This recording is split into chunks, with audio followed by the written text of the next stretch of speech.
should have just. I don't know if he really sells. All right, well, I will, We she is don't have supposed many to. people here today, do we? It's good. Yeah, Nice and quiet. yeah, it might, not be real long, but I meant to ask, them to set it where Brianna could sit near you, but, I was gonna have her sit over there. okay, good, good, Yeah, because because Harold's. Harold's not here. Maxine is using that as her little Okay, space. okay, good, So I'm just saving that spot for good, her. okay, great. But no worries. Hopefully she'll get here soon so we can take a picture. All right, I'll set that up tomorrow. No, normally what? The county?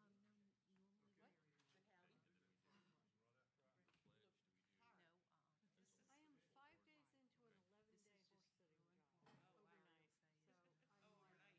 So I'm Oh, like, overnight. yeah. And I gotta go there 3 times a day and then stay overnight. So Yeah. today's day 5, and after today it's hump day. Bad I'm like feng on shui. the Like you downhill road. shouldn't do Yeah, it but like you're that. making money doing it, so. It really is. Job, right? I'm I constantly know, thinking but that it's like, in my office because my back is you to wake the up in the door middle of the because of night where and the you I know guess where you are. network Yeah. cable I is. know. How they had to set me up, When and I I do a hate lot of it. travel for. Back to the door. I don't. It's just not good. What hotel room is So it? we are sharing, I guess, the And SIP they've got for Brianna, got the student involvement. floodlights with sensors on them, and they have fire You hats. were the. Oh, So We're sharing. all night We long, are sharing. all We are, night long, she's the my dirt. cats This is her go dog. like, and then the So lights hopefully when click she on, gets and here, I'm like, because is they're it just gonna morning? get rid of this little training No. manual. I thought we can only Fine, picture. just walk past the electric fence. Because I Yeah, got I an have email so from no, my she's like life's Elisa there's saying you were. and No, I think we're gonna share it. possums and raccoons. I don't have any cats outside in the house right now. So it's one outside in the barn, not in not at the house. But yeah, I'll get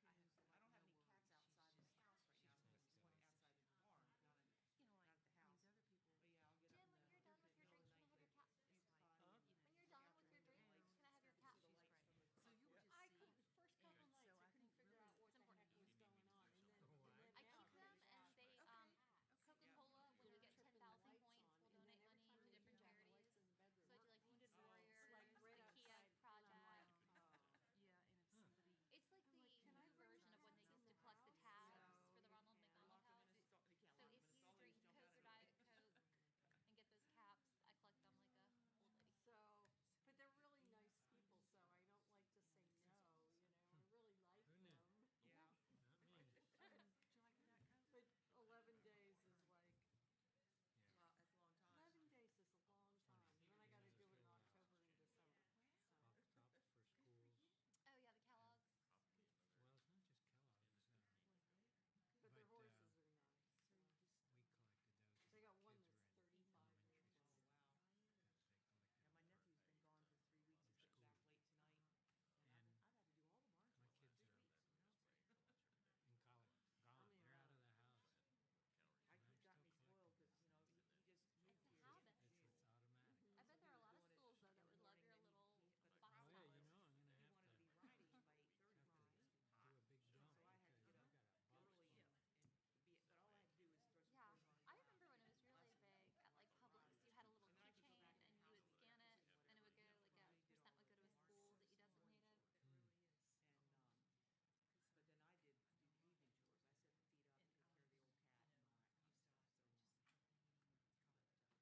I set the feet up, take care of the old cat, and all that kind of stuff. So, What so time now is he's it? getting back tonight. But then 4:29 once by he my starts going watch. to school, now he can still the horses feeding is so easy. Just hang the buckets out in the morning before he has to go to school. Sheep they get like this much food and are on Hot and pasture and they're fat as butterballs. So it really doesn't I matter was when you doing feed some them. work on. Oh, these guys get fed 3 times a day, and it's in foxtails, so they have some grass. Yeah, so I've got my horses are so fat. Melted my Oh, I tennis know, shoes. I have one. Literally. In fact, the one that They he just fell rides, apart.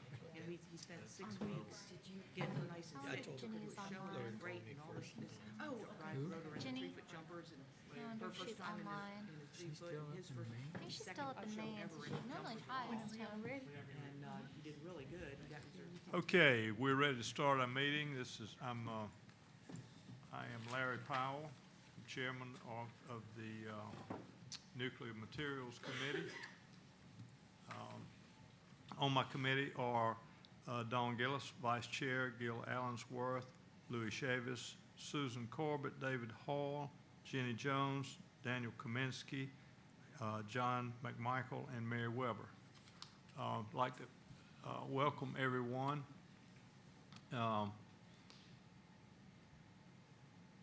Is there anyone on the phone joining the meeting by phone? Okay.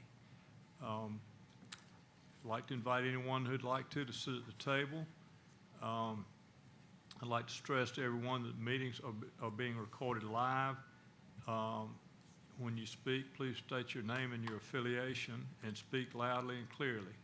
Also be warned that the microphones pick up idle chatter. Stay on the topics during the meeting. For the public comment period, anyone who wishes to answer questions or address the CAB must come up to the microphone to speak. This will ensure that the online attendees can hear the comments and questions. There's no public comment sign-up sheet. There is a sign-up sheet for the CAB members in the lobby, and we'd like for you to be sure to sign in. And at this point, I'd like to ask Jim Giusti to introduce some new members of our CAB. Thanks, Larry. I'm Jim Giusti, and I'm with DOE. First of all, I would like to announce that James has been hired as the CAB administrator. We will replace him, and our other person is in the process, but James will be replacing Tina as the administrator for our sports staff. I'd like to take it. I'd like at this time to introduce Monty Volk and Sonia Goins, sitting in the back. Susan Slibias of my staff is not here today. They will be assisting as facilitators for committee meetings and the full board meetings as we move forward. The chair is on time and on the agenda. They will work with the chairs to set up how they want to run their meetings. They are here to help facilitate the conversation and to keep the conversation on topic and not get sidetracked. So with that, I would like to have Monty introduce himself and tell everybody about himself. Hi, as Jim said, I'm Monty Volk. I work for Jim out there in OEA. I'm North Dakota boy originally. Got out in 2008. Was a Department of Army civilian for the last 8 years and came on board in January of this year. I'm excited to be here. Sonia, you want to come up to the mic, please?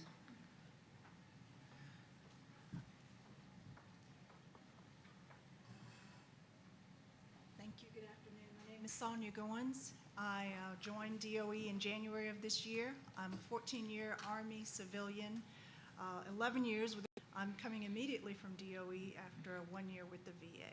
I've been in public affairs for 20 plus years, and that's all I will say on that.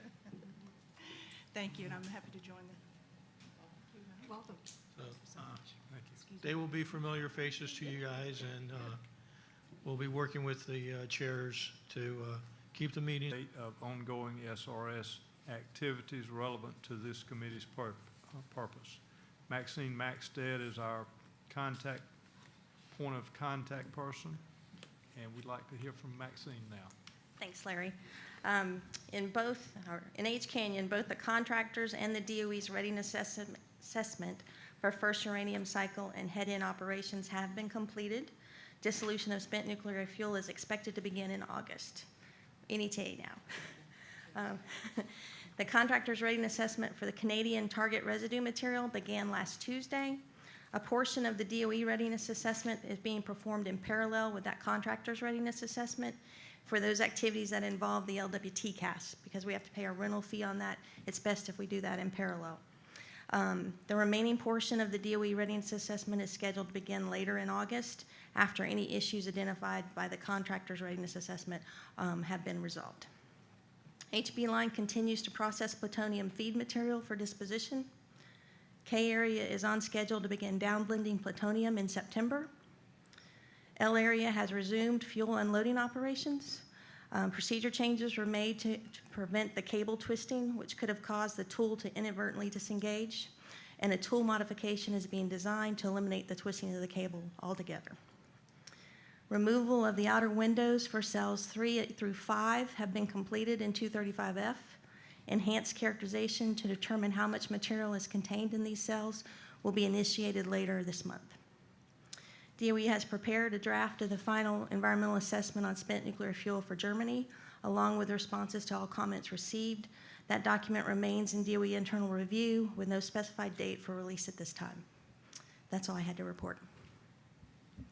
Thank you, Maxine. Just one other thing before we call on Maxine once again. I failed to mention that the Nuclear Materials Committee has no draft.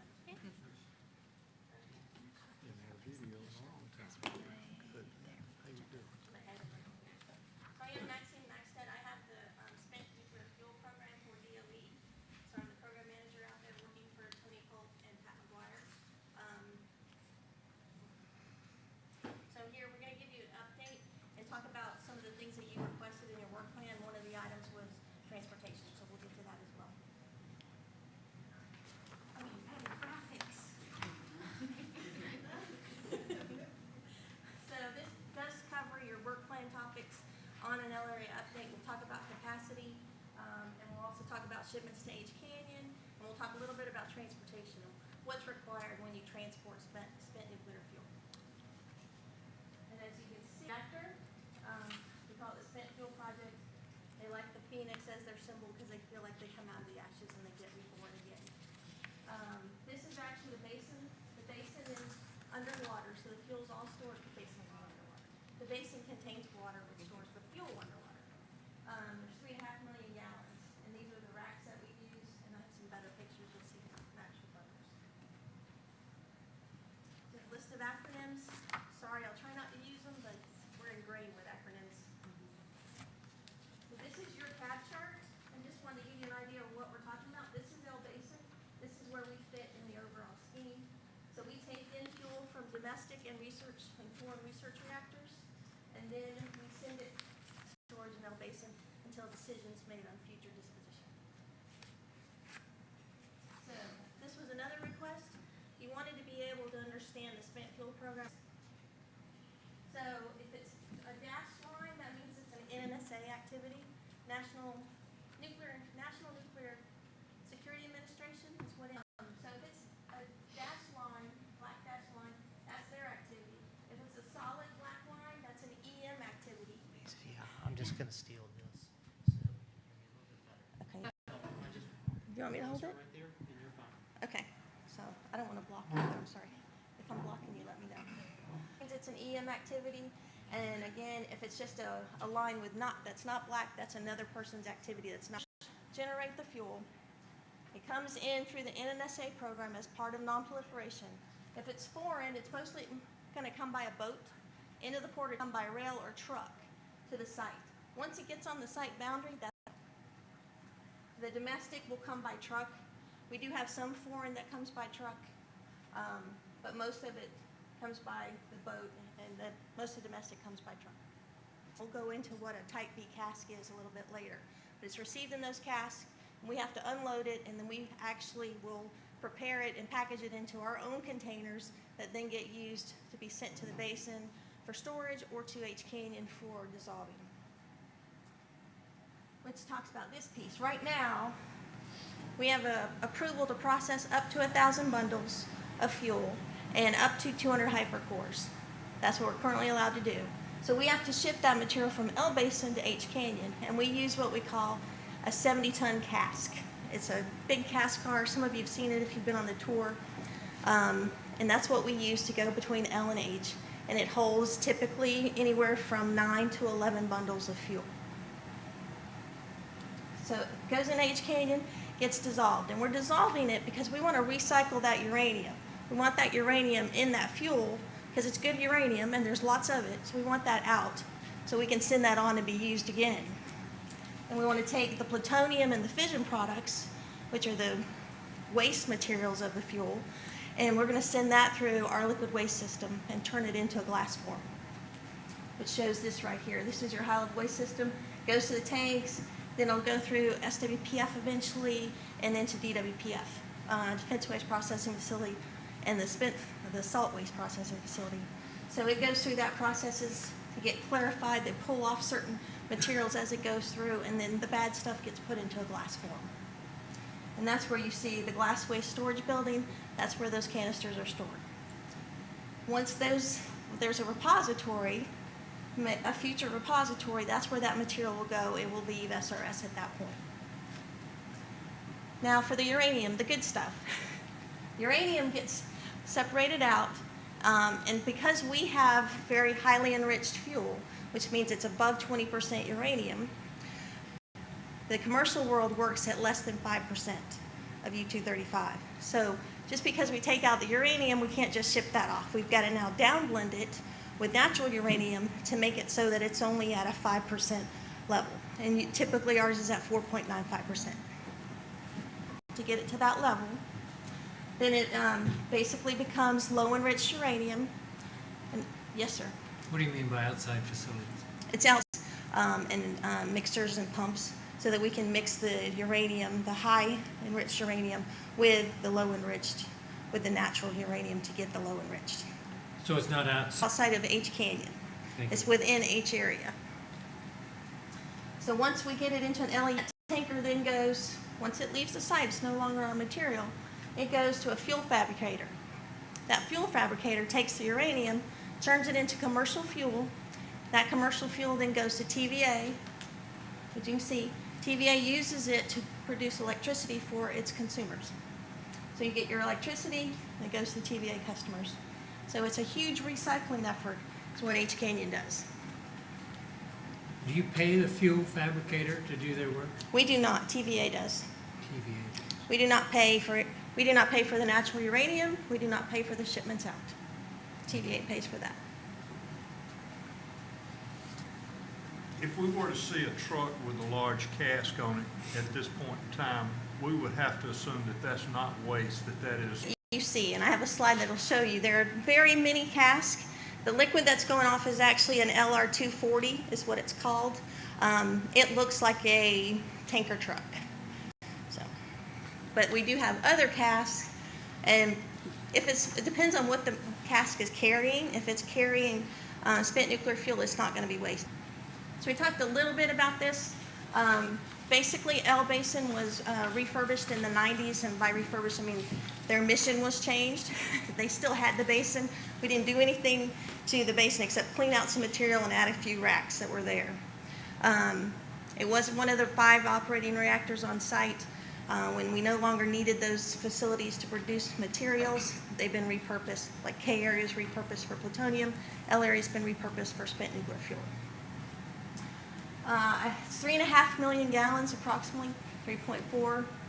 And it's very clean water, as Earl will attest to. Thank you.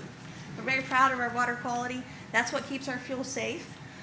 So we have to maintain our pH. We have to know what ions are in there. So we have deionizers, we have sand filters. Our water quality is very important to keeping the fuel safe so that it doesn't degrade. The pool depth ranges from 17 feet to 50 feet depending on the area in the facility. There's different purposes for those different levels, but the main reason is radiation protection for our workers. It's not like in commercial fuel where you see the water's there to keep the fuel from melting. It's there to keep the radiation from getting to our workers. Our fuel is very different from commercial fuel. It's HEU fuel, highly enriched uranium. It's got all kinds of different sizes and shapes. I'm trying to think of irradiation times, how long it was actually in the reactor. Those times all vary very much from what commercial does. Commercial wants to leave their fuel in the longest they possibly can, get every atom out of it as they can. So it's sent to us dry, so it doesn't melt. It doesn't have that issue of melting. Many days of coming out of the reactor. It just depends on the fuel itself and how long it was irradiated. What else did it say? Oh, we have one flaw in the transfer bay. So it's our what's the right word? Choke point.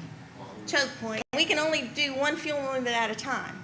So that means we're either receiving a fuel or we're loading the fuel to take it out. We can't do both at the same time. So we have to manage our schedules, research reactors, and what we need to ship to H Canyon to keep them on track. And so the spent fuel program was originally intended to be over in the 2019 time period because that fuel program ends for NNSA. With the federal repository not being known at this time and being extended until 2048, we had our labs look at, it's been out there a long time. So they went in and they did an analysis. They looked at the concrete, they looked at the structure, they looked at the fuel, and they just looked at could it with was that yes, it's safe for at least an additional 50 years. They did want us to go, because they used assumptions in that analysis, they wanted us to go and verify some of those assumptions. We've done that. We still have some work to do. The main was the American Recovery Act, Reinvestment Act, yes, thank you. C reactor was built at the same time as L reactor, so we were able to go in and take core samples of their basin. Wouldn't take them in mine because then the water is going to go and it would be easy. So we take it of C, which is concrete's actually stronger than it was designed to be. So we're very proud of that. We do inspections on the facility on a routine basis. Most of the time it's annual basis. They look at the facility, they look for any, go through, they have system health reports on all the systems for the basin. So they've done that part. The problem with looking at the fuel is we didn't have a way to judge. If I pull this out and look at it this year, and I pull it and look at it next year, I could have different camera uncertainties and that unknown. So the lab developed a fuel inspection table for us that has mounted cameras, mounted lights, grid systems. I mean, you can actually judge if there's any corrosion going on, and it all gets videotaped. So we are working to get that installed. We do not have it installed yet, but that's our goal.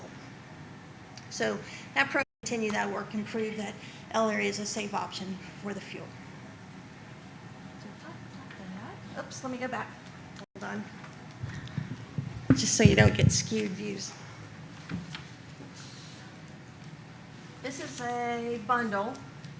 So what we typically do, that's a bundle, and we will put anywhere from 3 to 5 fuel assemblies. Because a typical fuel assembly for research reactors is about 3 foot long.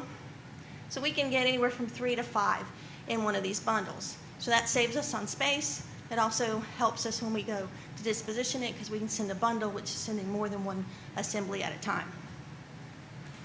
So for us, yes, sir, or ma'am. Sorry.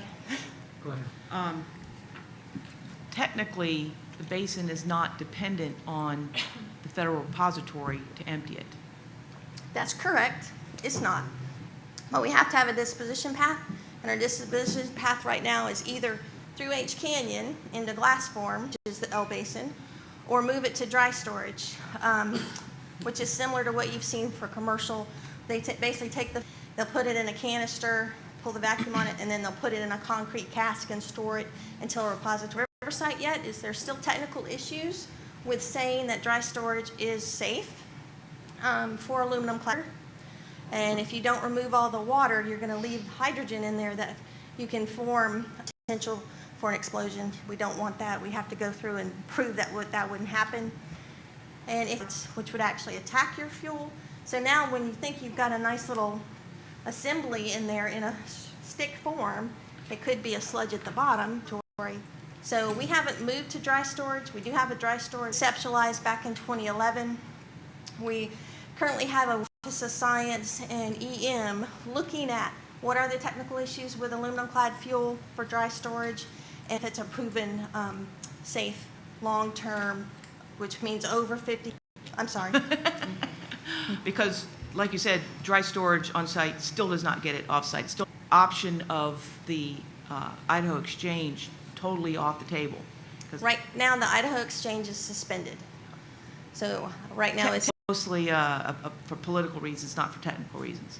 So that's a statement, not a question. understood. we in Savannah Riverside are not totally dependent on having a repository to actually get this stuff off the site, so it's no longer stored as spent fuel. Correct. So we can if either we put- were to move it through, which is very stable form, been Right. proven to fit into a repository already. Much safer configuration than currently. That's just wanted to, thank you. Yes, sir.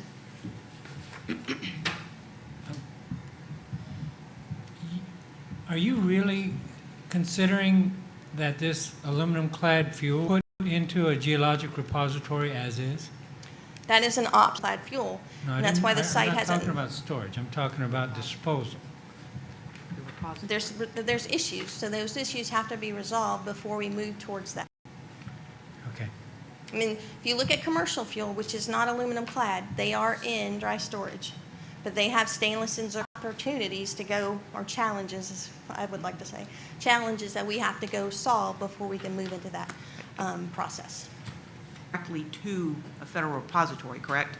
Not That's put- one of so the- that so it's into dry storage. There's two definitions that we've come up with. That was been an issue across the complex. There's a road-ready version, which is what the site was working to and what our study was done into the cast that takes it to the repository. There's interim storages where it's just dry storage, and they're going to so the complex right now is looking at all those different scenarios of dry storage. Saying typically casks, and I'm assuming you're going to go into this a little bit later, have to be recertified every so often. Yes. And if this stuff's stored in those casks for 20, 30, Well, the option would be that they would be in a canister. That canister would go into the cask. So Okay. the cask is sealed and vacuum dried and be left alone. so you take the canister out to recertify the cask and then put the canister back in to recertify it? Okay, so It's probably way too early. casks similar to what they use in our E-Area True Waste Program.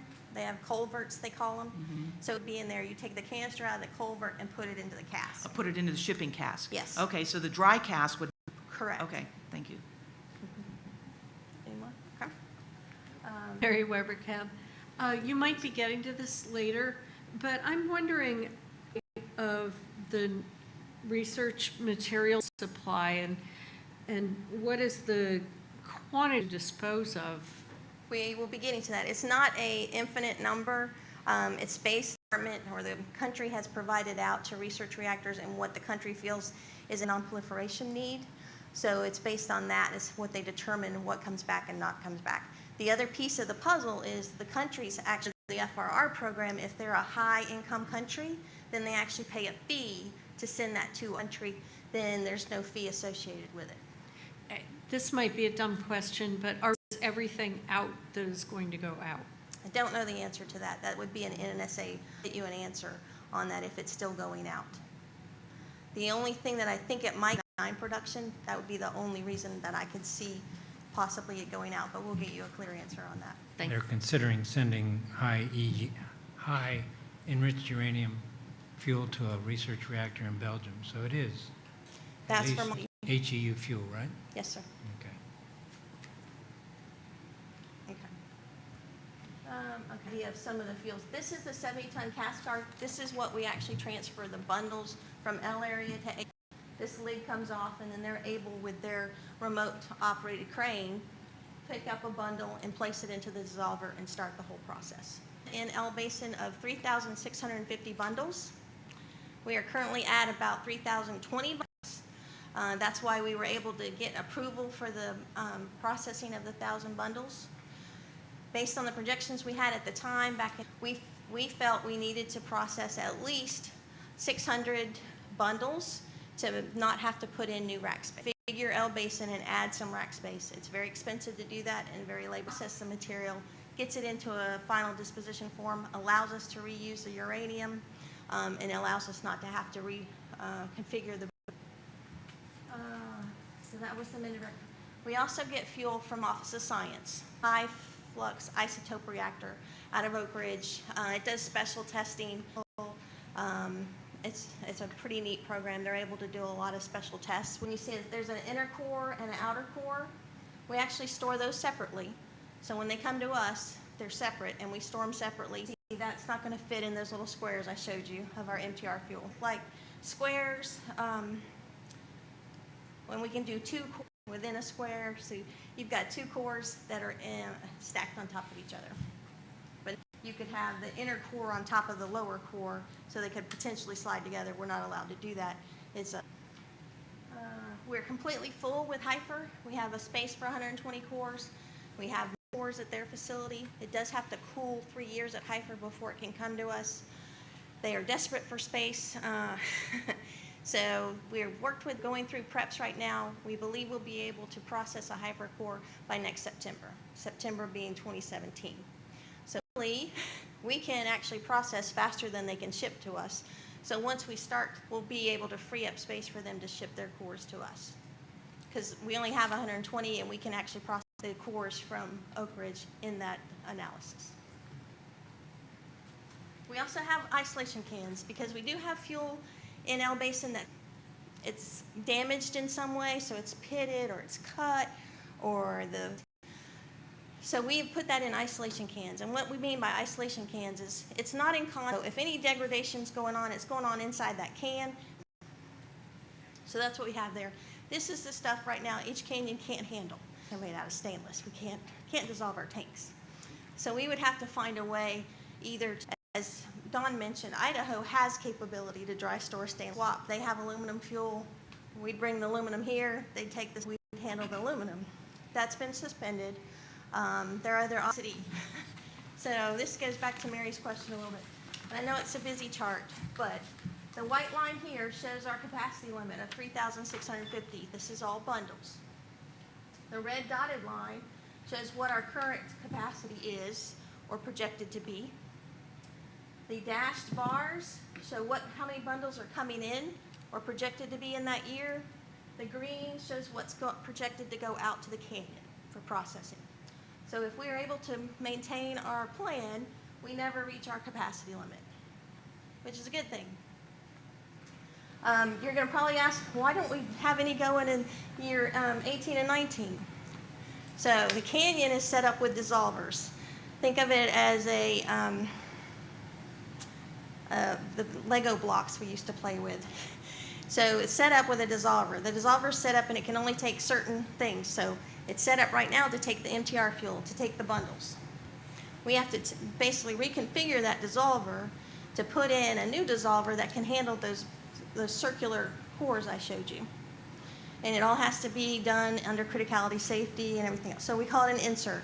So the dissolver insert has to be changed over to a HYFER insert in order for us to do HYFER.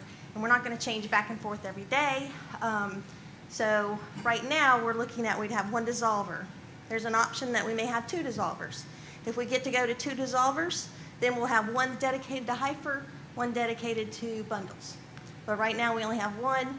It's dedicated today to bundles. By next September, it'll be turned over to HYFER.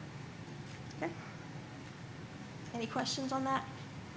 As you can see, a lot of our receipts start to drop off. The DRR program goes through 2035, I think is what the NEPA allows. The FRR program goes through 2019. There is a potential extension for Japan until 2029 because of the Fukushima accident and their ports being closed from that bad tsunami. Maxine, before Yes. you leave that slide, you don't have any bundles going out past 2023. Why not? We only have approval to do the 1,000 bundles at this time. We need additional NEPA approval to go past that date. And you said you had potentially two dissolvers that you could install. Do you have What we call, for more than two? nah, I don't know. I'd have to ask that question. This is Pat McGuire with DOE. So we have two current dissolvers today. As Maxine said, one is configured to do the spent fuel processing. The other dissolver that we have in place is configured to do the plutonium processing to support the MOX oxide production for plutonium. There is room for a third dissolver. If the decision is made and we have the funding, we'll put a third dissolver in place. That will allow two dissolvers on third one would be continued on plutonium. Now, the two dissolvers we have in place could be configured to both do spent fuel if that decision is made. But right now, the program is set up one on uranium, one on plutonium. But there is space for 3. So is that the current major bottleneck in the canyon? Dissolving? Yeah, No. no? Once you get to the way, because the canyon's a complicated system. No, I know. So once you get past one area, your waste limits could be another, or your head-in capacity, it's an area that goes through. So it's not just one thing that's the bottleneck. You have to go through the entire system, and there are different bottlenecks depending on the scenarios that you're running. Yeah, just one more thing. And Dawn, you wrote a recommendation on what are those bottlenecks. So we'll prepare, when that response is ready, we'll submit that over to the CAB. And then if you'd like us to provide a presentation on those choke points, bottlenecks, opportunities for improvement to improve the efficiency, be glad to, work with you and your work plan to do that. But I think yep, that is one of the recommendations, is to provide that, so yeah. Yes. It was a presentation. yes. One more question, if I may. After 2023, you have no lots of bundles coming in, and your red dotted line just sort of stays pretty flat. To me, it Well, would it's be, flat out here, where it does drop down to 10 or 4. but I would think it would be spiking a lot higher than what you show there because nothing's going out. Well, I think it's the scale, because the scale's different as why you're not seeing the spike that, because there's 2 sets of scales on this. How tricky. We try to put as much information on them as we can. Sorry. Okay. Okay. Now, HIFER is stored differently, so we have a different capacity chart for that. So this shows you, HIFER, we only have capacity for 120, we're full. We don't have the white line going across at 120, but it is 120. This shows our cumulative capacity of HIFER. This shows, and I gotta get this right, the blue would be what we receive from Oak Ridge, the red would be what goes to the canyon for processing. And this one does assume, in this time period, that we have 2 dissolvers on spent fuel. So that's why you see the red still continuing to go out. Thank you. Questions? So, I wanted to give you a little idea of what happens when we get a cask. So, I know it's hard, but we'll follow along in the pictures. So, this is our transfer bay in L area. And as you can see, there's a cask here. The cask truck has been wheeled in. This is the cask that's on our 85-ton crane.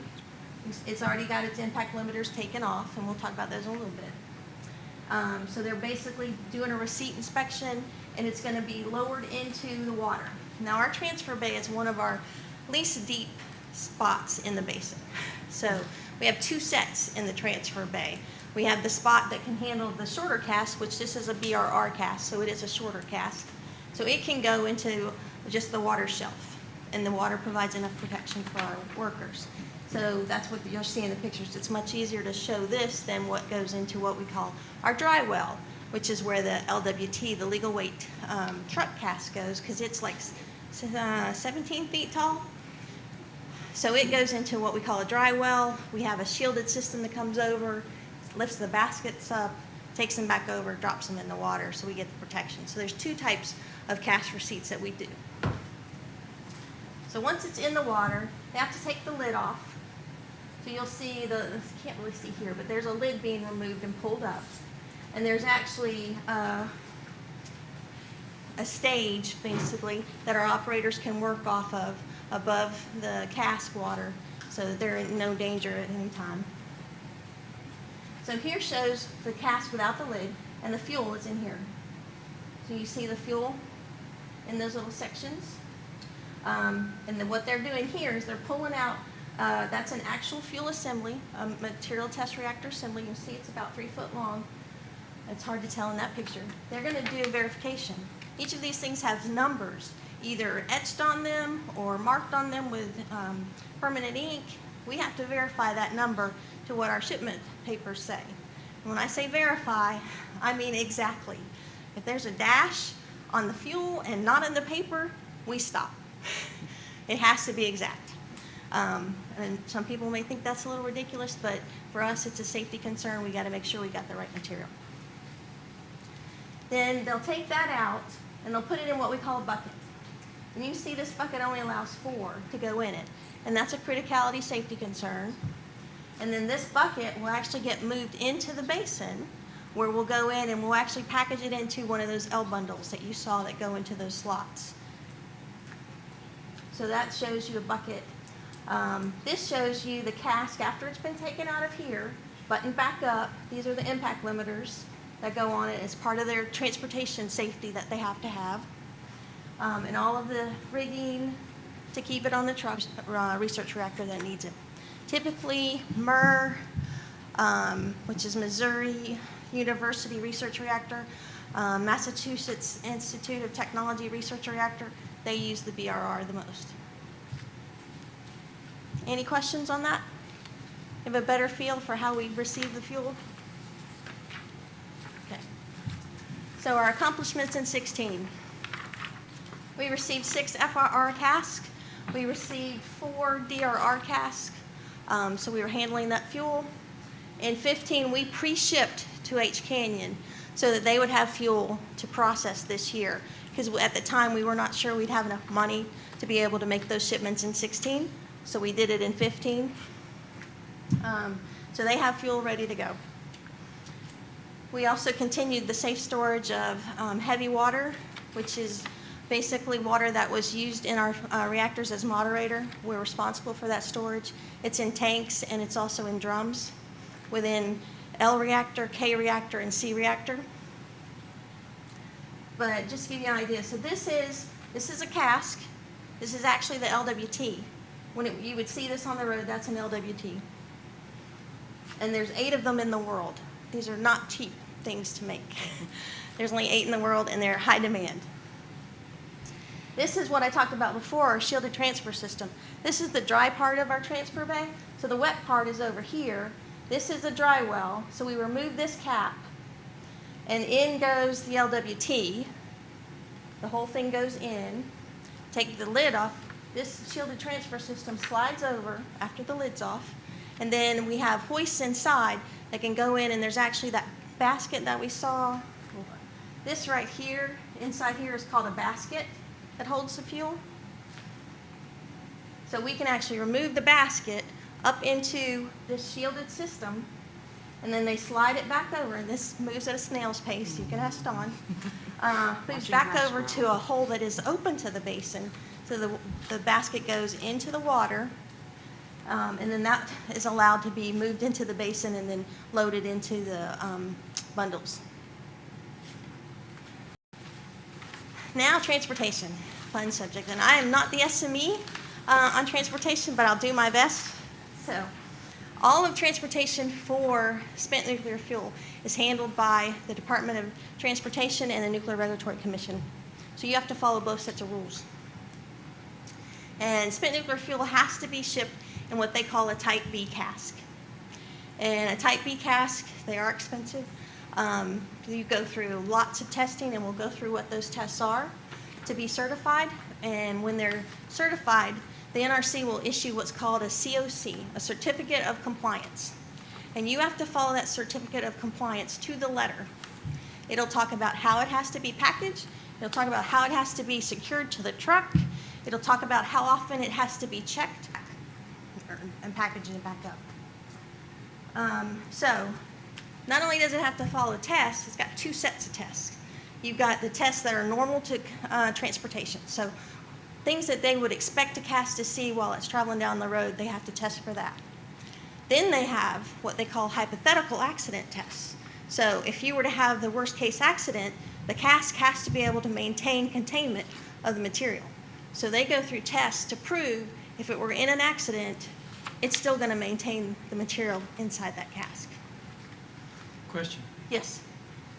These casks actually were tested against these parameters? They're either tested or in some cases there's models that the NRC has approved for them to use. Computer models. In some cases, but those computer models are based off of actual tests, and we're going to show you a couple. So for normal conditions of transport, you're going to follow, they got to make sure it doesn't, it can handle the heat. So you have to be at 100 degrees plus you have to include whatever insulation. And so we all know, especially living in the South, your car is going to get very hot sitting in the sun all day, a lot hotter than the outside temperature. So they have to put the cask at 100 degrees plus the capabilities. They have to increase the external pressure on the cask. It has to handle vibration. It has to handle the cold weather, because you don't know where it's going. So they got to be able to handle heat and cold. They have to handle they have to handle water spray. You got to make sure it works if it's going through the rain, and then compression as well. All of these can be found in 71. So if you want more details on what the tests actually are and how long they have to go, all those details can be found in that. So, and it shouldn't be hard. I mean, you can pull them up. I pulled. Maxine, Yes.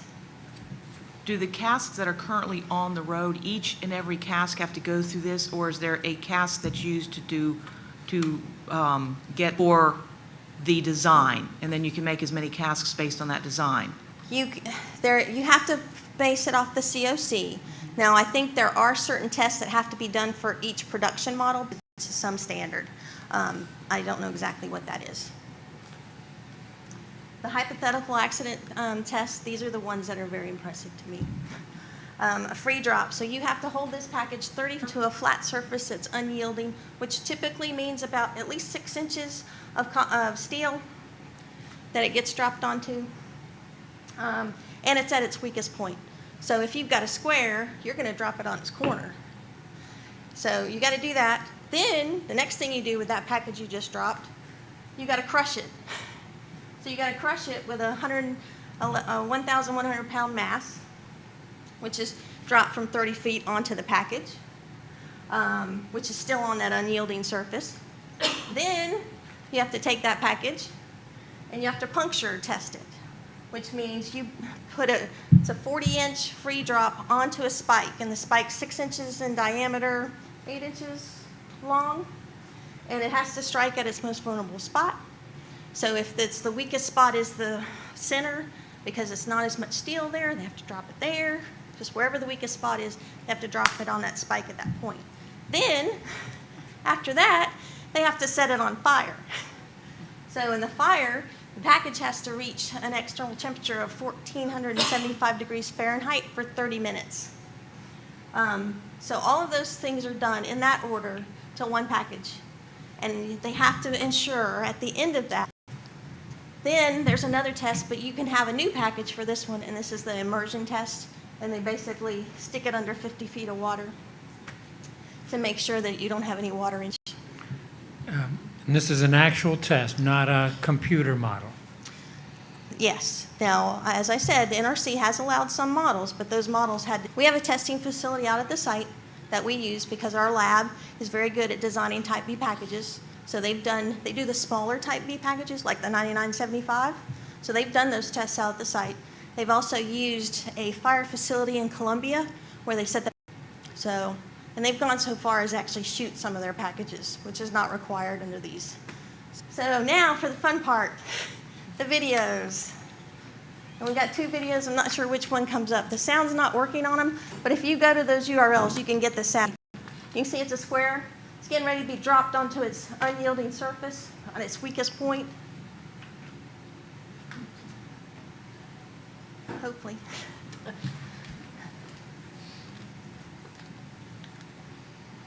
And that's the newest video I could find of testing. When was this done? TruePack 3 was probably done in 2012 time period. Does it say? 2009. See, not much happens to the package. And this is the spike, the penetration test.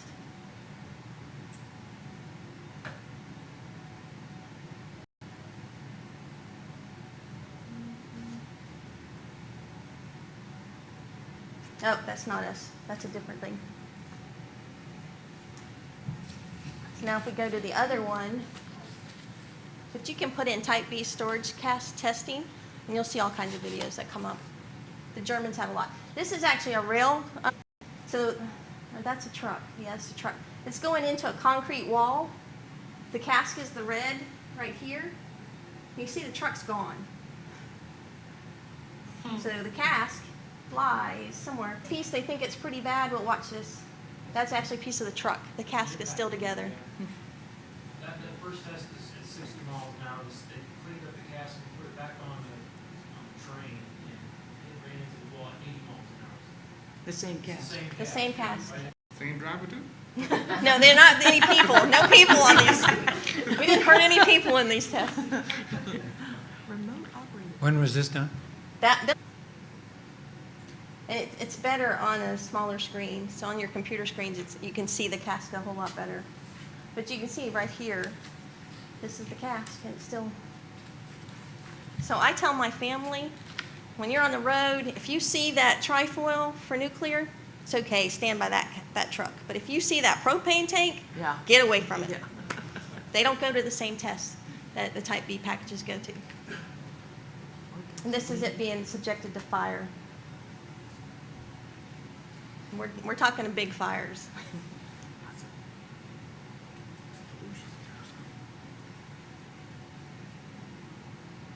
So that was our fun video for the day.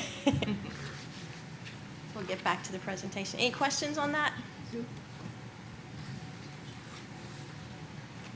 Okay. So these are the different types of casts that L Area handles or has handled in the past. You can see they range in size. This is the LWT. This is the legal weight truck cast. This is our largest one. This is the one we use the dry well for. And this is the one that's shipped horizontal in that ISO container that you saw. It looks like a Sealand. Some people call them Sealands. This is the BRR cast. This is the one, the pictures I showed of we actually unloading the fuel from that. This is a GE cast. This is what the hypher gets shipped in. These finned casks are Japanese casks. We haven't received any of those in a while because of the accident in Fukushima. This F257, that's actually a Canadian cask for specific fuel, a specific reactor called their slowpoke type fuel. The GNS is a German cask, so we get that occasionally. But it just shows you the different capabilities that we have in L. If I could ask, the Canadian liquid Yes. uranium, what kind of cask would it come in? Okay, it's coming in the LWT, but they had to do a new certification for that because inside it's not just poured into the LWT.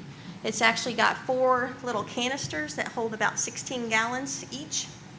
Those canisters have to be tested along with the LWT, so it's a complete package. We have previous tests that confirm their modeling for NRC, but we'd have to go get to NAC. NAC owns that cask, so we'd have to ask them those questions because we aren't involved with that. But they do have that LWT. When it gets to the canyon, it'll be unloaded too. We don't handle like we talked about that have just been completed and now they're. Coming cast, is that correct? Yes, sir. After the material is taken out of the cask, what happens to it? Or is it sent back to be? We either send them back to the next reactor that's supposed to be scheduled for that, or we send them back to, like in the case of the LWT, NAC has a maintenance facility that sometimes their casks have to go back because there are annual maintenance requirements on all of these casks. So it depends on where it's needed next. Sometimes it can go back to the same reactor if they're sending more down. It just depends on what the need is and what the situation is with the individual cask itself. Thank you. We talked a little bit about disposition options for spent nuclear fuel. So we talked about the canyon that basically will take it, reuses the uranium. We get the uranium sent off so that it can make more electricity for TVA. Puts the plutonium and fission products into a glass form, which is a very stable form, been proven for a repository. So it goes into the glass waste storage facility. We are allowed to do up to 1,000 bundles and up to 200 hypercores. Anything past that, we will need a new decision from the department to allow us to go past that. There are efforts to analyze that, both in cost and efficiency and technical as well, so all those analyses are going on. We can't process right now the Zirc and the stainless, as we talked about. We'd either have to do a swap with Idaho, or we have to put new capability in the canyon in order to handle that through H Canyon. The other option we talked about was dry storage, and as I said earlier, we do have a complex-wide group that's looking at dry storage, and the potential issues with aluminum clad fuel in dry storage. Our goal with that working group is to have the issues identified and presented to management at the end of the year. That's the goal with that working group right now. And in summary, fuel is safely stored in El Basin. We're very proud of that. Transportation of spent nuclear fuel is safe. It's governed by Department of Transportation and the Nuclear Regulatory Commission. Department of Transportation, I think, is 49 CFR, if anybody wants to look that up. They go into more details about the drivers and the trucks and the conditions that you have to be in, that kind of thing. So the transportation goes more into the actual vehicle, whereas the NRC goes into the actual cask. So you have two governing agencies on that. And anything that comes in, like we showed you the German cask, it has to go through a process. So if it's certified in Germany, that doesn't mean it automatically works here. It's got to be certified by those same two groups again in order for it to be used in the United States. So type of Type B cask shipment. So the regulations were put in place to make sure the material remains safe within the container under normal conditions of transport and also hypothetical accident conditions as well.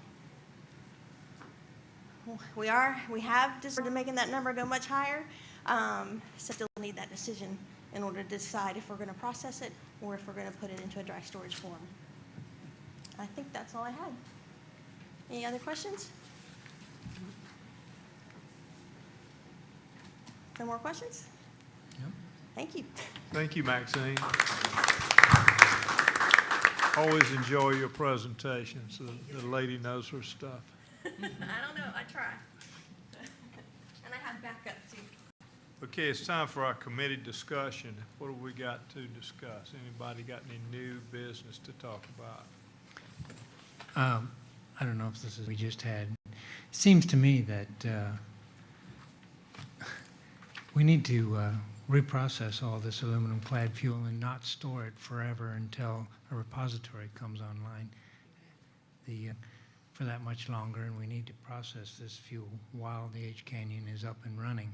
I think right through the argument about, well, the repository is not ready to take it, so we don't need to reprocess it. That's not the limiting factor. It's the availability of H Canyon. And I'd like you to elaborate, Don, if you would, on what you can aluminum clad versus stainless swap with Idaho. What's the hang up there? Is there fuel to come into their state? I've been out of it for over 4 years now. I don't know exactly what the situation is at this point, but there are agreements in Idaho with the state of Idaho and the Idaho National Engineering Laboratory. Is that what it's still called now? On fuels that can come in and out, and it's been up for that. Now, if we were allowed to start shipping, start doing this swap, and the whole idea is they have a store for dry storage for all the reasons Maxine said, but they are doing it with the stainless and zirc fuel, so they have ability to store the stainless and zirc fuel until something can happen with the repository, the aluminum, recovering the uranium, but it was a political reason. The technology is there, except because it is so many different things, and being able to ship that will have its own set of technical challenges. It can be done, but it's only 10% of the fuel. But we don't want to wait until we've processed the last stick of aluminum and to figure out and do all the political to make this happen. That, right there, then you got the funding and you got all the technical things of getting it into a cask, how that gets swapped, and the timing. Like, the canyon can't sit for years waiting for that aluminum fuel to come here. Right. So there's all kinds of timing issues. There's agreements issues. So for over a decade. Yeah, I don't know if the CAB ever has gone on record in terms of their opinion in terms of work off of the Idaho. Perhaps we could ask the support team to give us an analysis of previous recommendations on this topic, because I don't want to reinvent the wheel there. But if there isn't anything, has outdated. expired and gone by. I'd like to work with you, Don, to maybe create something new in that regard. I passed when Don Bridges was on the cab, that there were some recommendations about keeping the canyon going to be able to do this, but I don't remember the details of those. So yeah, that would be what it was. But so yeah, I think that's a good idea.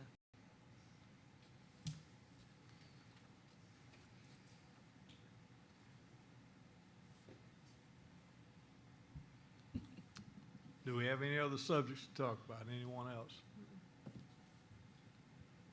Yeah, Dan? I was just concerned, are we getting any closer to a resolution? Because we had a discussion with my little peer group, and none of us had anything nice to say about it. And I think there's more action that could be taken other than waiting on the FAA.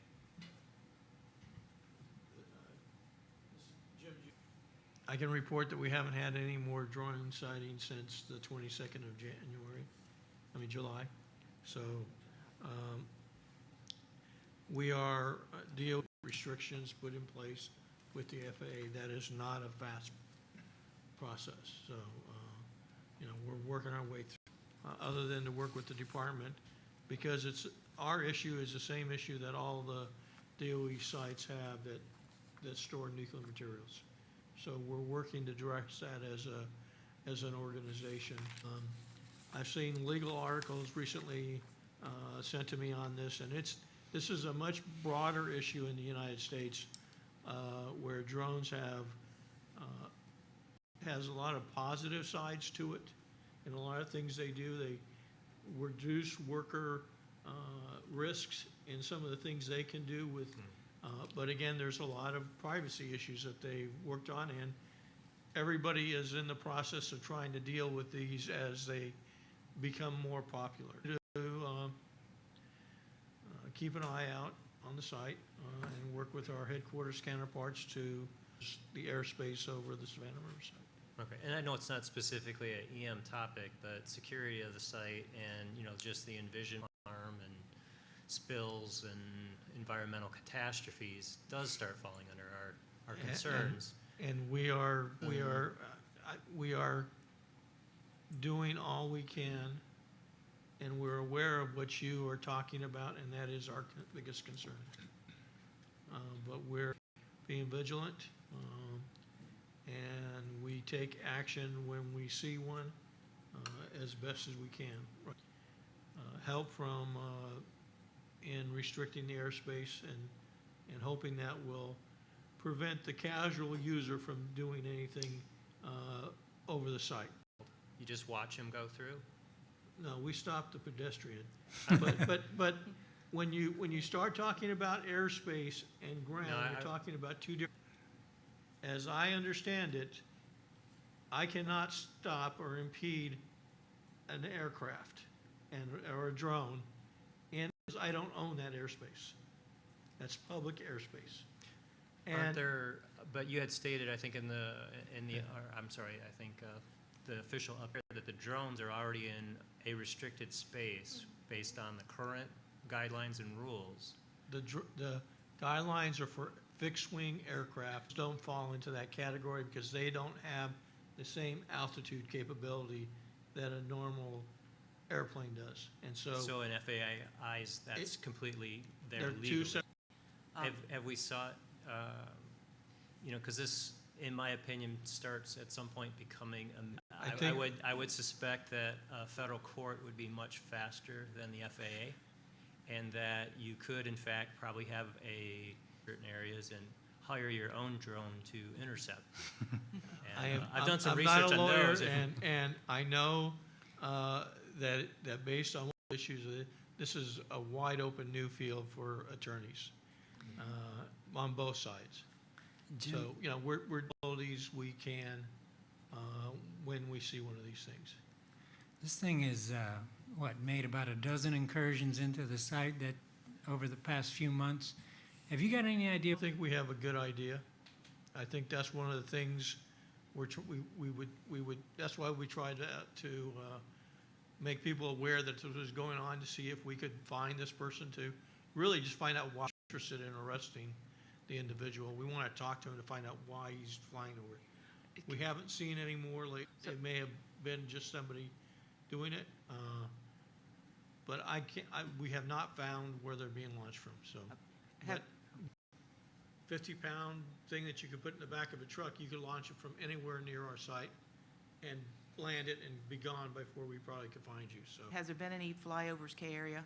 Huh? Have there been any flyovers over K area? They have done pretty much all our areas, including K. And we just, if it's just a camera, that would be the national security issue. Well, we take it seriously. Our site policy is that we do not allow the use of drones. Having said that, you can go to Google satellite. We understand there are multiple reasons we don't like them flying on our site from a security standpoint and a scat. We know that the flights are out of line of the operator's site, given the we're working with the agencies that are involved in this to address all our concerns the best as we can. Yeah, the safety concern fact of it for me and the discussions had with some of the members of my community probed the entire site, like you're saying. It could be a precursor for more devious intentions. And whether they're just being kids because they can't, I think that's cool, or someone's doing it from a commercial purpose for one of the sites with pictures. What we want to do is understand what defenses the site would have, and if they have free reign to fly about the facility without being harmed, that would give them free reign to do anything they'd like. And I really hate to say it, not to cry wolf or anything here, but 9/11 is and a precursor of this nature, to me, looks dealt with at a much higher level. And I wouldn't wait for the FAA, because obviously the FAA is not too concerned with what that drone is doing right now. So I highly doubt they're going to come after DOE if it shows up. All I can say, we share the concerns over these flights onto the Savannah River site. We're becoming more vigilant about them to address any potential threat to our facilities all the time. But I cannot go into in any detail in a public forum. Sure. What we understand your concerns. It's the concerns that I think every one of us at the site have had and have voiced, and address and intercept these as best we can, given the legal,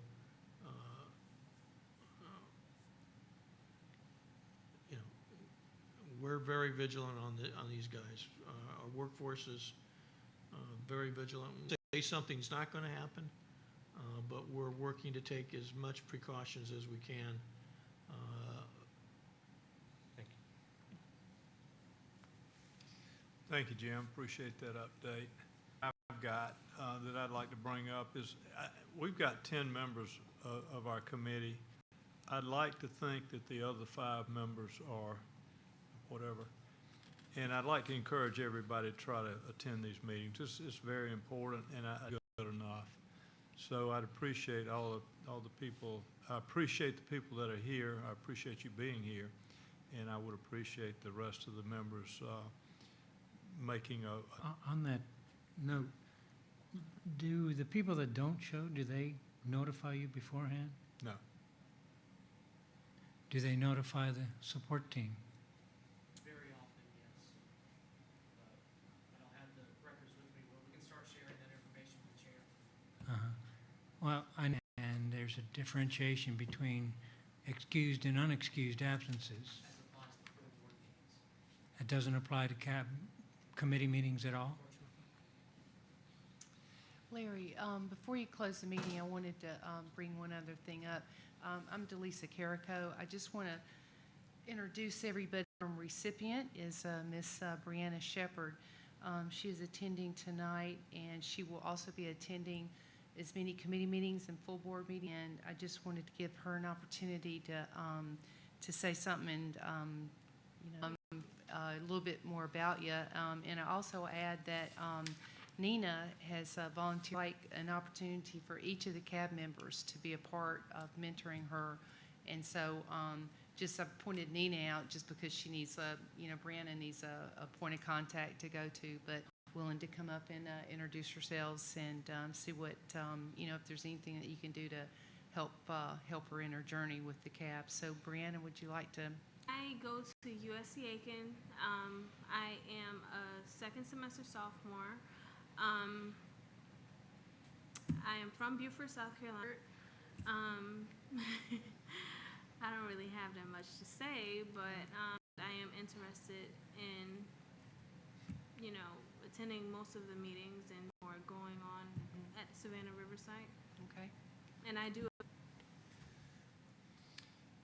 Thank you. I think that's all we have. Have any members of the public that would like to have something to say? Hearing none, I suggest we adjourn the meeting. Thank you, Larry. Thank you.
showing up here at the New Ellington Meeting Center.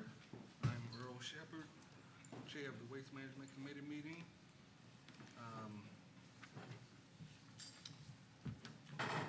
The cab members are Virginia Jones, Louis Chavis, Susan Corbett, Merlene Ennis, Don Gillis, and of course Harold Simon and Nina Spinelli.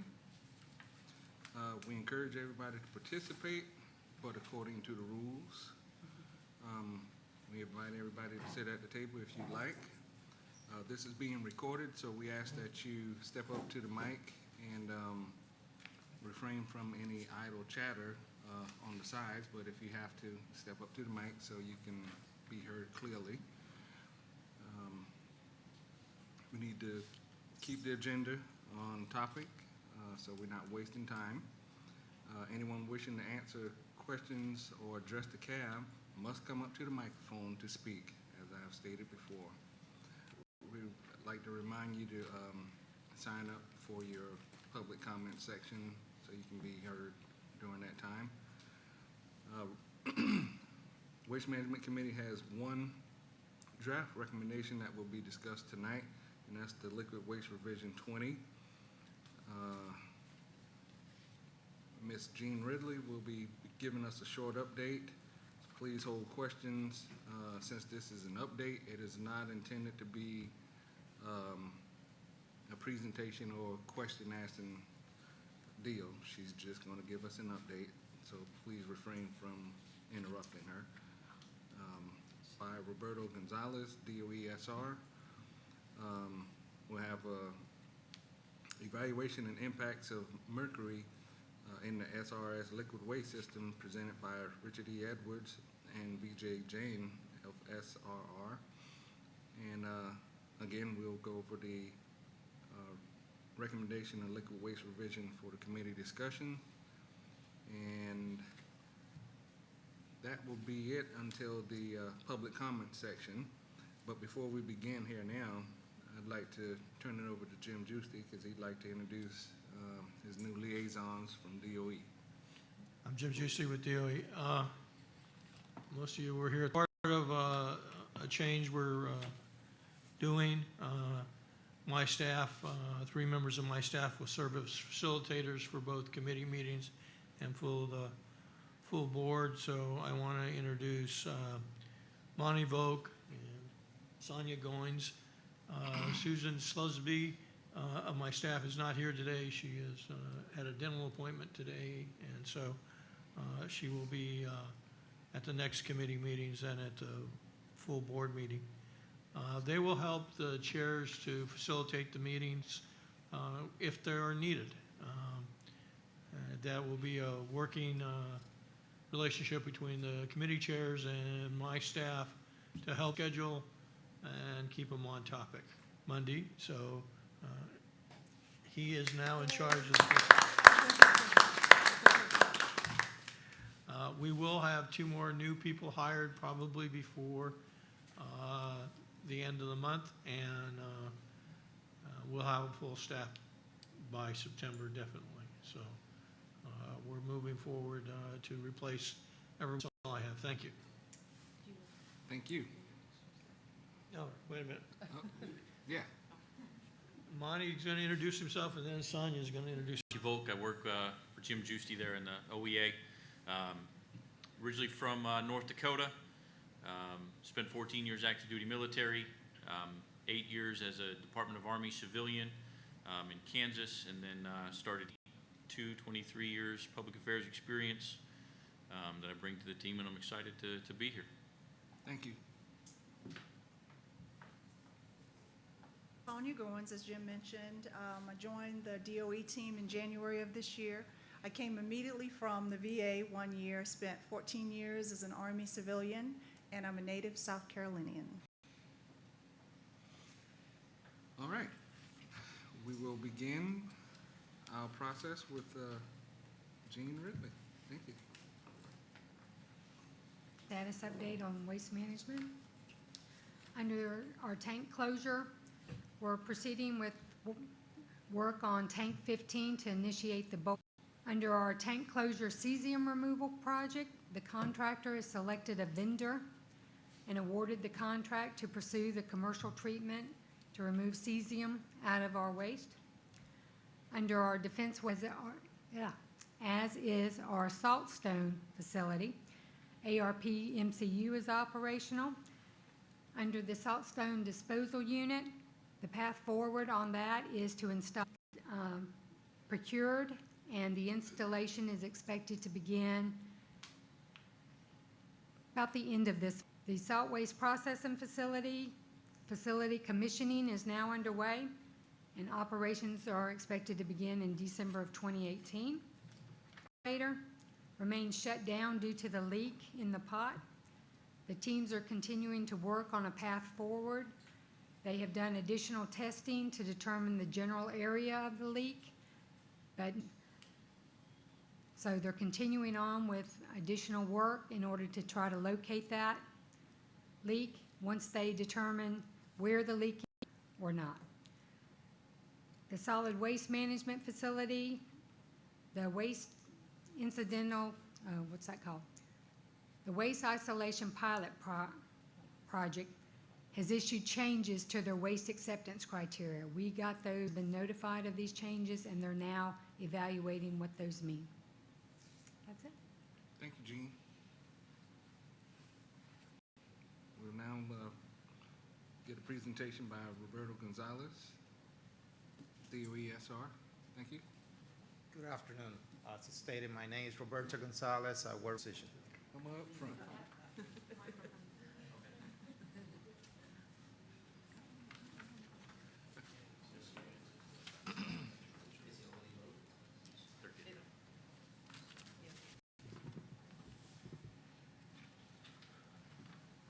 Again, I'm here to give you an update of the production of DWPF.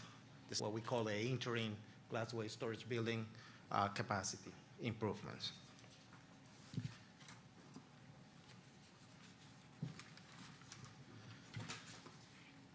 Next slide, you probably have seen the way program. You have the canyon.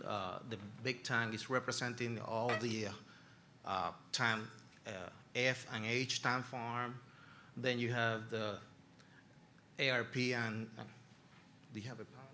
Then you have ARP MCU, the disposal units, then the new facility SWPF that is under construction, as Jean indicated, by December 2018. And there, out of the 51 tanks, 43 are operational, 8 have been closed so far. And I'm going to focus on this area here. This is just a representation of how integrated we are. You probably have seen this 100 times, which is just the gear of how everything works. So refresher for how the vitrification process worked. We receive the material, the sludge for the tank farm, goes into the low pump pit, through the transfer line, goes to the sludge, receive an adjustment tank. From there goes to the sludge, mix evaporator to the melter feed tank.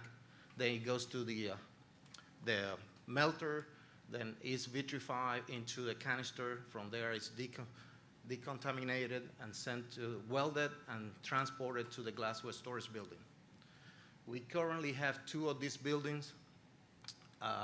The first one has a capacity of 2262 positions. The second one, 2,340.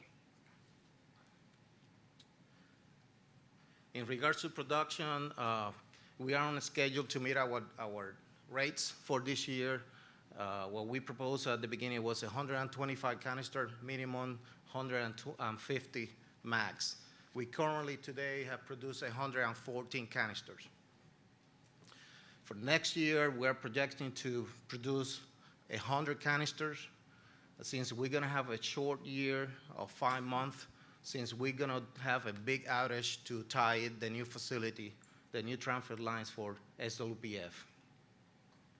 So in summary, we pretty much have halfway. We are to process all the material. Will be roughly 8,100 canisters, and we so far produced 4,088 today.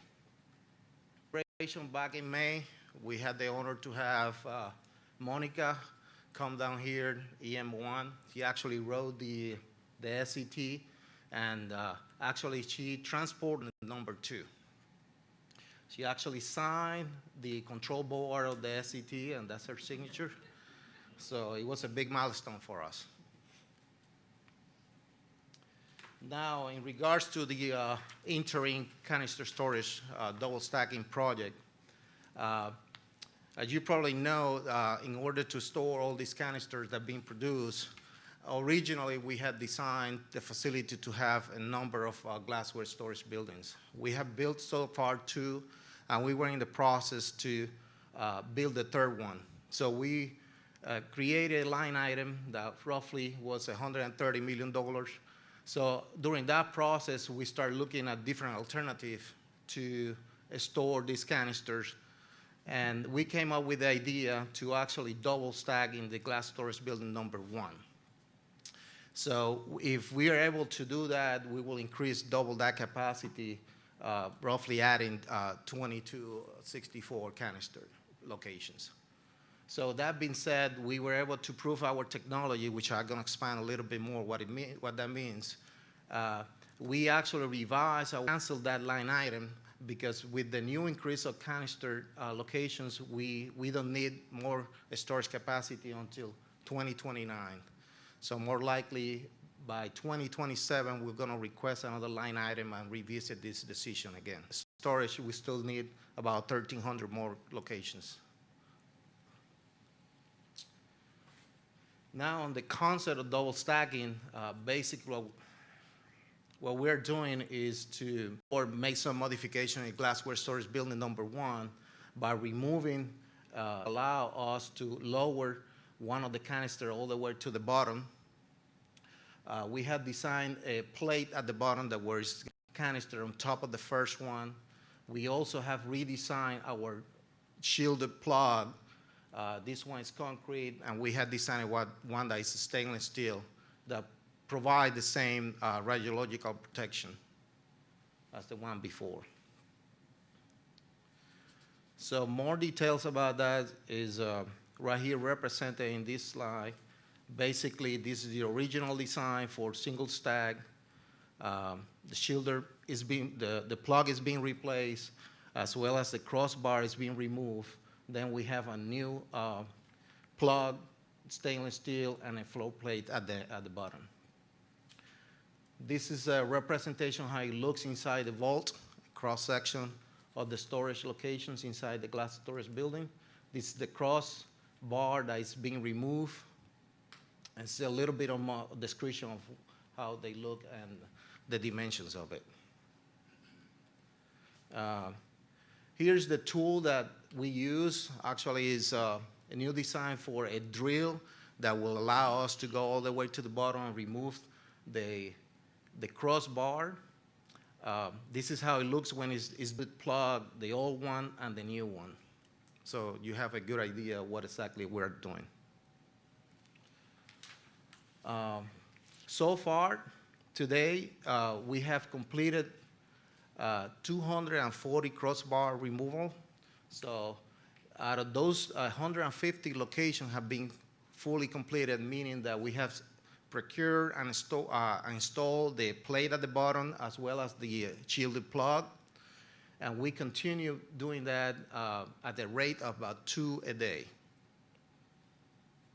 Other items that have been completed is that we look at the DSA changes that were submitted by the contractor that allowed to do this work. All that has been submitted, reviewed, and approved, and we're in the process of implementing those changes. Some of the changes require the transporter software and hardware to be modified in order to lower the canister all the way to the bottom. Also, the heat modeling, the heat generation of the canister with the analysis of the structural integrity of the vault and how is that heat dissipates. and those calculations have been revised and approved. That's all that I have. Have any questions? Thank you. Thank you.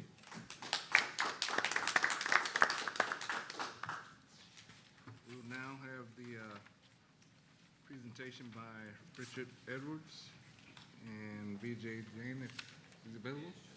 Okay.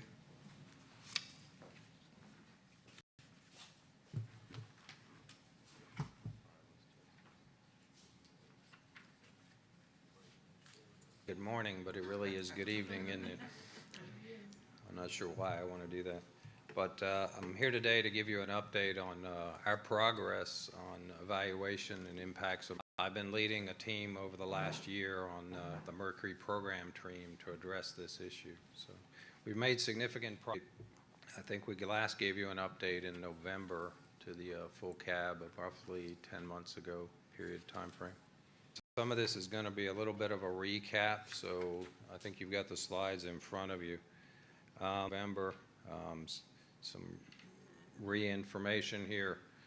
Mercury is in the high-level waste system, in our liquid waste system. It's been there since the canyons, and they started using mercury as a catalyst, and primarily in H Canyon. So the mercury has to be dispositioned and removed somewhere. So if you're in the high-level waste system, we have sludge that is shown on the left-hand side, and the sludge is going into glass. As it heads into glass, no mercury ends up in the glass because of the temperatures that that's produced. On the salt processing side, very little mercury is soluble, so the only trace amounts end up in the other product, saltstone. So essentially, mercury, about 60,000 kilograms, is in the high-level waste system. If it doesn't go to glass, it doesn't go to saltstone, it has to have somewhere to go.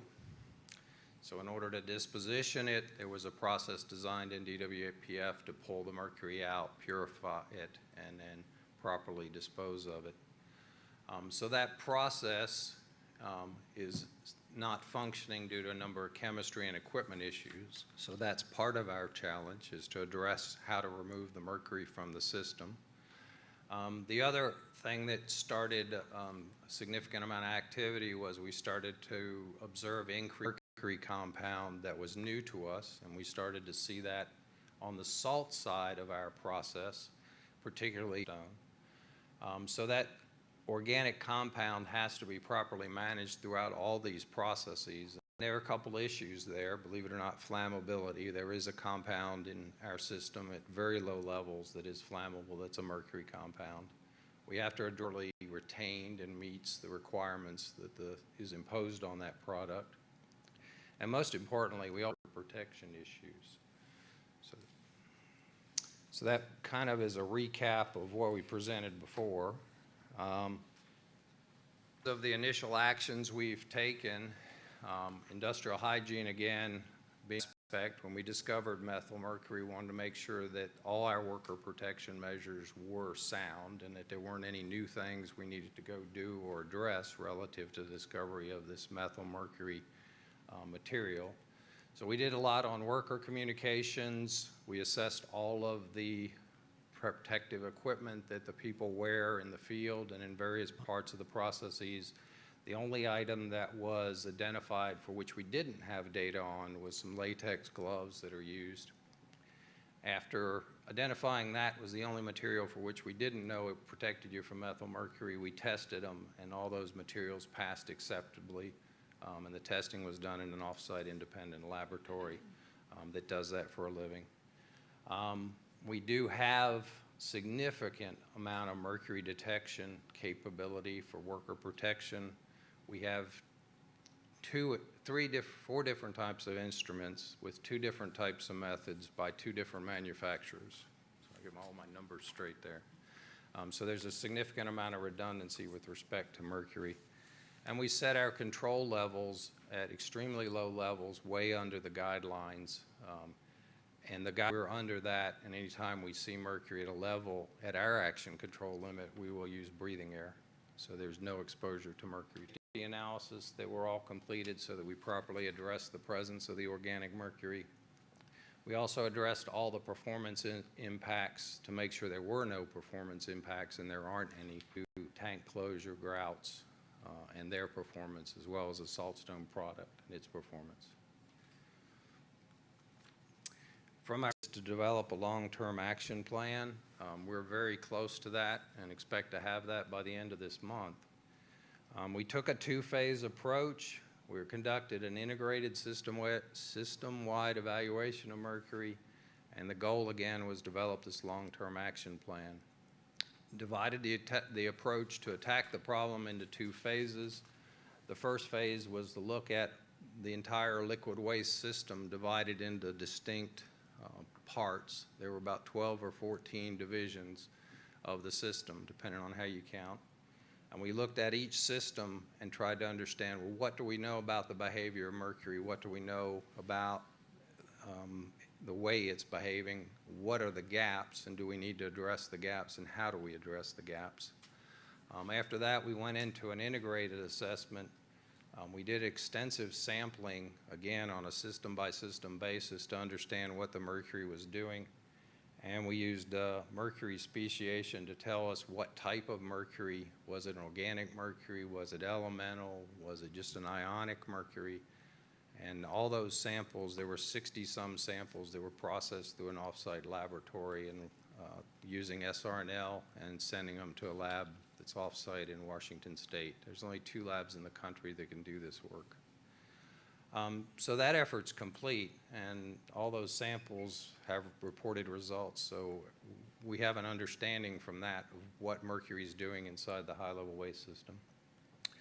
We've also done 2 system engineering evaluations. And essentially, a system engineering evaluation is an organized way to brainstorm, evaluate alternatives, down-select alternatives, understanding what the goals are, what the potential risks are. And so 2 of those have been completed, and we did this by looking at what do I need to do in DWPF such that we can start removing mercury again, given that we had some equipment and chemistry problems. What's the most successful approach I can take? And then if you weren't successful in DWPF, where else in the liquid waste system would you potentially be able to rose, and what actions were taken as a result of those evaluations? And then we put in place, we've done systems reviews, and we divided in evaporators, and those reports and analyses are all done and issued now. Mercury panel review on July 28th, where we reviewed all the information and things that we should plan with that review team, and we just received their draft report today. So as we finalize the draft report, we'll finalize our action plan, and that'll culminate what we're going to be doing relative to mercury.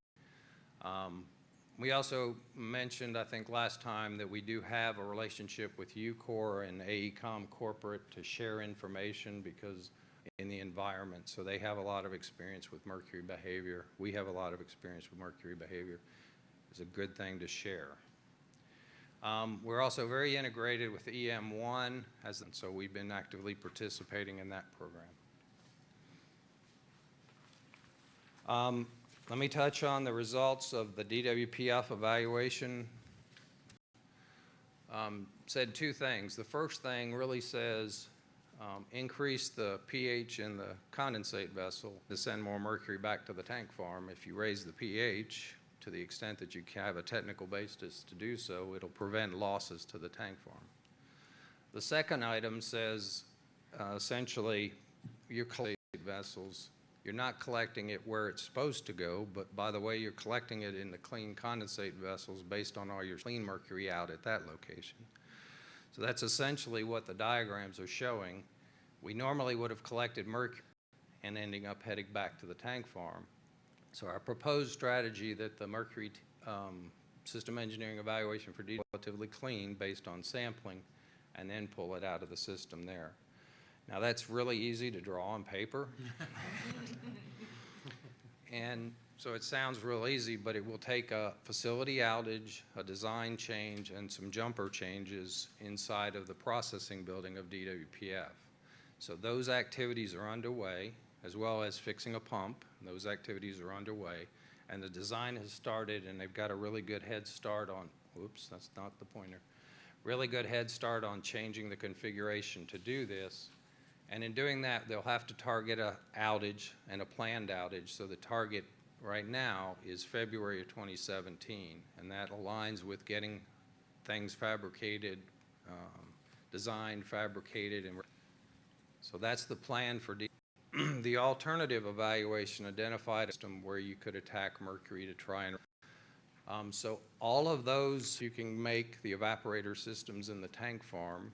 It takes out about, make that 50%, making much of a dent.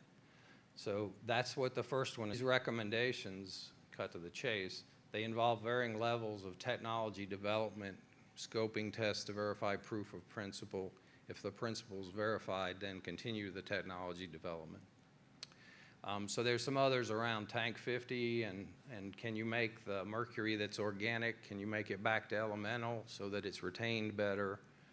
But all of these got dialed into EM's technology plan for mercury. So all the SRR tasks, the Oak Ridge tasks, and some of the other tasks throughout the complex have been documented, and I'm pretty sure this was in the February-March timeframe that this plan was put together by EM. And in FY16, around the May timeframe of this year, we got about $615,000 in funding to start to look at these tasks. So SRNL is engaged in that work today to see if, so this is a contingency, should we not be successful in DWPF, where else can I pull mercury out of the system? So that's actively working. I talked about the Mercury Advisory Panel. At the time this was put together, we needed to complete that review. And again, we've got their draft report. They reviewed everything. So we're getting real close to issuing the long-term mercury management plan. To put some meat on it, it's divided into three major categories: plant operations, technology relative to mercury and its behavior so that we don't get surprised. So this gives you some examples of the long-term activities, and some of this is going to repeat the things is geared towards DWPF and reestablishing mercury removal capability, and that's using that SMECT vessel and some design changes that I talked about. The technology funding activities as an alternative if we need to have a mitigation if DWPF is not successful. And wow, it's hard to read that color, isn't it? And the process monitoring capabilities to make sure that we're monitoring mercury throughout the system so that it doesn't do something that we're not expecting it to do. So, somewhat in summary, and this is close to the same slide from before, is pervasive throughout the liquid waste system. Mercury tends to go everywhere. It represents a current and long-term challenge to our processing. DWPF removal is a key to getting mercury out. In the technology challenge, we believe we'll be successful with this primary path. They've got a ranger that's been named and has been on this task for about 6 months now, so there's a dedicated team working this. Technology initiatives has now been funded and has initiated work, so that's in place. Long-term action plan should be finalized by the end of this month. May have some process adjustments, facility modifications, and obviously technology development was our prediction, and that's some facility mods inside of DWPF, and we are doing technology development to look at other locations. I know David's got to ask a question. I've been here twice before. I do have one. I know that. You talked in the second, or let me see, I can go back. page 7. Whoops. Item number 2 there in saltstone. What effect would that have on maintaining the saltstone waste form as a... Now it passes T-clip with the organic mercury. So, but we also know that we're limited in how much organic mercury we can head in that direction. Retention is even higher, so I could actually still meet all the requirements for the product waste form, but send more quantity there. So that's essentially what that's going after. The source of the organic mercury is DWPF recycle, by the way. I didn't tell you that. But we're being very thoughtful with respect to where we're putting DWPF recycle and how we formulate salt batches. Now that we know that the methyl mercury is present in the recycle, do anything on the salt sode side of the house. That's not hurting our flexibility for salt batching, it's just something, so that's a consideration. But higher quantities that direction if I needed to. And a very high volume, but mercury is a low concentration, it still can be a... One more, on page 9, at the very bottom, you say, you talk about something about T-clip results for variability. Can you elaborate on that?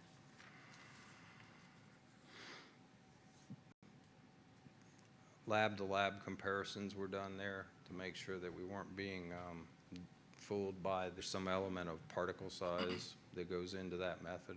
So we wanted to make sure we got the same we have. Thank you. So there doesn't seem to be a bias between labs. That could I have gotten a spike because we had recently changed which lab was doing it. So was changing the lab a factor or not? We changed from a lab in Charleston to Southwest Research in Texas. Texas.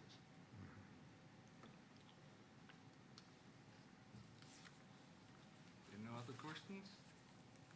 Thank you, Richard.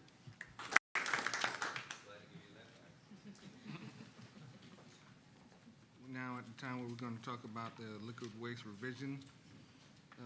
Nina, would you please? And I don't know if I sent you the draft. My computer, that's an EndNote. It's not a typo, but I do have a couple of changes. The sentence where it says salt waste, take out the words while removing cesium. It's the 5th line down, it starts key components. So go to the line underneath it, the 6th one that says salt waste, comma. And then the next sentence, it says this revision, it should say the revision. Skip waste removal and processing are complete. It shouldn't have completed, it should just be complete. Bless you. Changes to the liquid waste plan are driven in part, I don't know why the word "my" is there. Am I going too fast? Okay. The sentence after technology double stacking of completed glass canisters doesn't actually need to be there. And then this part's going to be the part that's hard, but if you highlight it, where it starts revision 19, that sentence is supposed to go after the last sentence where it says rather than 2018.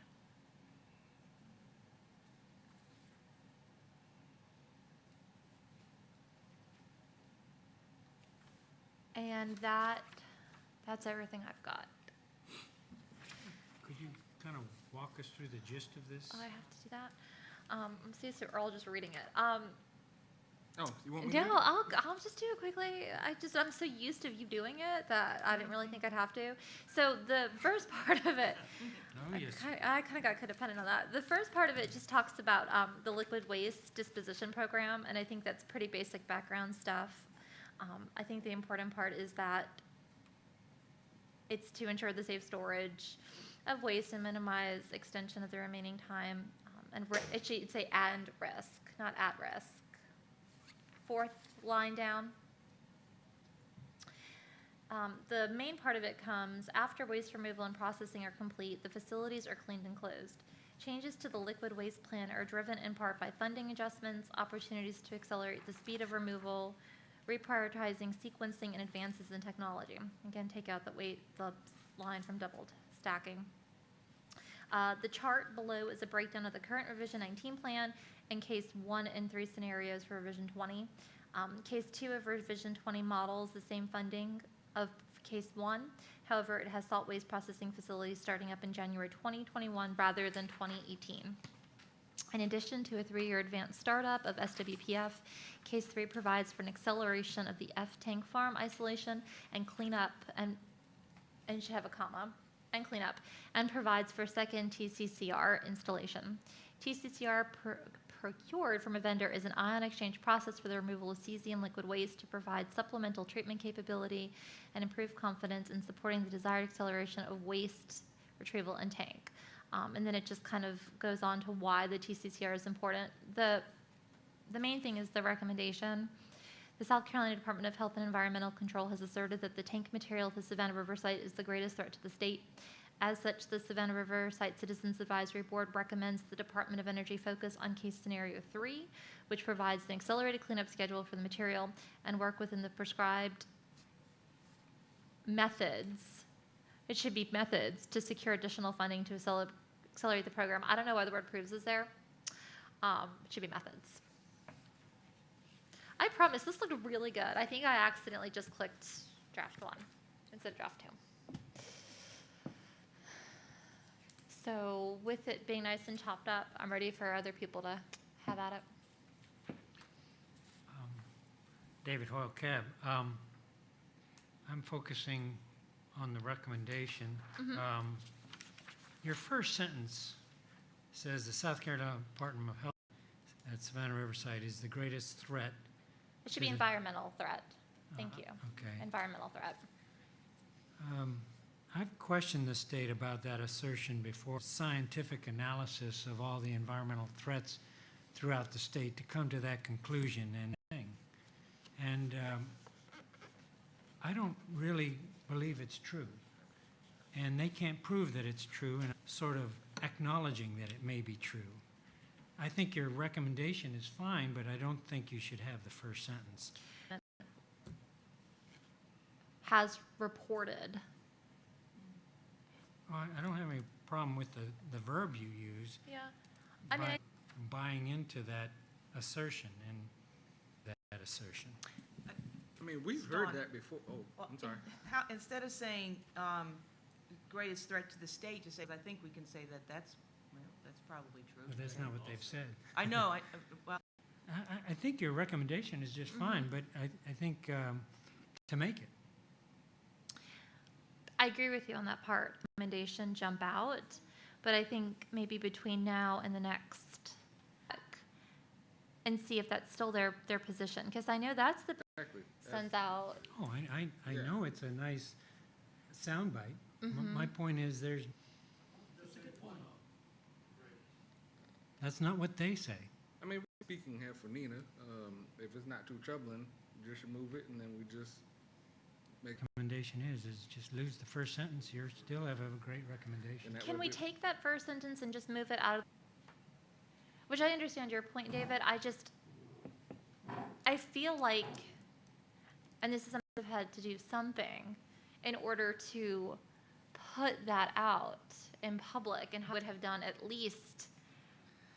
I'm going to say I would hope that they would have at least done something instead of just putting it in a hat. You would assume that that's true. So, they've been asked, and such analysis has been done. It's simply a soundbite that's at the very least, recommend you put it in the background okay. and not in the recommendation. Okay, Zucca, can you move it to the background? Call over to DHEC and see if they're still standing by that, and what else? Any other parts? change the word asserted to stated, because asserted is a little bit more strong, proven anything. I mean, it was on the front page of the state newspaper. Yeah, but there's a lot of things on the front page of the state newspaper. They're usually pretty, accurate, especially when, but yeah, we can change it to stated. That doesn't affect me. Just because they say it a million times doesn't make it true. That's right. Somebody has to believe it. From this one sentence, does anyone else have feedback? I think it's a good recommendation otherwise, yeah. Yeah, I agree. Thank you Fine for the job. hard work. The typos that are prevalent in here. We take it with love. You did a great job. Thank you. Does anyone from the public have any comment to it?